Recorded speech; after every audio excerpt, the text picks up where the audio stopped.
into an in-depth look at the new talent system in Heroes of the Storm.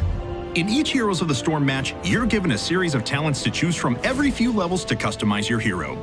These can increase the damage of your abilities, imbue your hero with special attributes, or even give your abilities all new effects. To appropriately react to your opponent's strategies, you must know how to choose talents that synergize together. Let's take Muradin, for example. Muradin starts with 3 core abilities. His Q ability, Stormbolt, throws a hammer, stunning and damaging the first enemy it hits. His W ability, Thunderclap, slows and damages nearby enemies. Dwarf Toss, his E ability, causes Muradin to leap to a target area, dealing damage to nearby enemies when he lands. If you want to build Muradin to concentrate on stuns to raise his utility in teamfights, choose Skullcracker at level 4, which stuns enemies every 4th attack against the same target.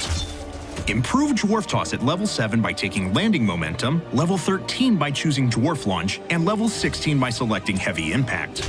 This increases the movement speed of Muradin upon landing, increases the range and impact area of Dwarf Toss, and stuns any enemies hit by Dwarf Toss respectively. Combine this with the Avatar Heroic ability at level 10 to allow Muradin to control fights around critical battleground objectives. This is especially useful on Cursed Hollow, where tightly grouped team fights frequently break out around tributes.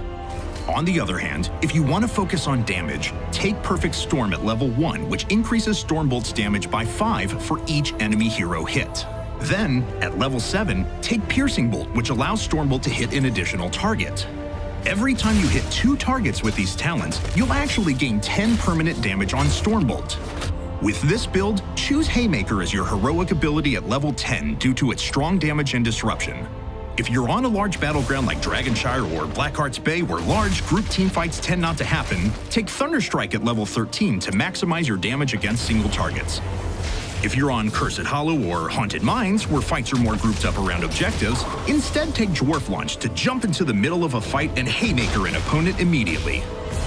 Bear in mind that each hero's match will be different than the last. Your talents allow you to specifically adapt your build to react to your team's hero composition, the opponents you're playing against, what battleground you find yourself on, and even how well your allies are assisting you. Knowing what talents to choose depending on the situation is key. Take Burning Rage if you find your team paired against opponents with lots of melee characters that like to stand in a fight and dish out damage, like Stitches. This talent deals constant damage every second around your hero. Burning Rage is especially effective on Haunted Mines, as it allows you to continually deal sustained damage in the mines themselves and around big map objectives. It combos incredibly well with the Thunderburn talent in this situation, as heroes like Stitches, who don't have an explicit escape ability, get slowed twice by Thunderclap and constantly take damage from Burning Rage. If you find yourself lacking a reliable healer on your team, take Healing Static, which heals Muradin for 1% for each target hit by Thunderclap.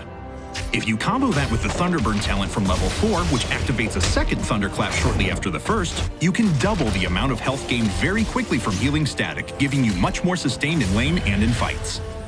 If you're matched against those heroes like Vala that have abilities that let them reposition very quickly, improve your Dwarf Toss ability by selecting Landing Momentum.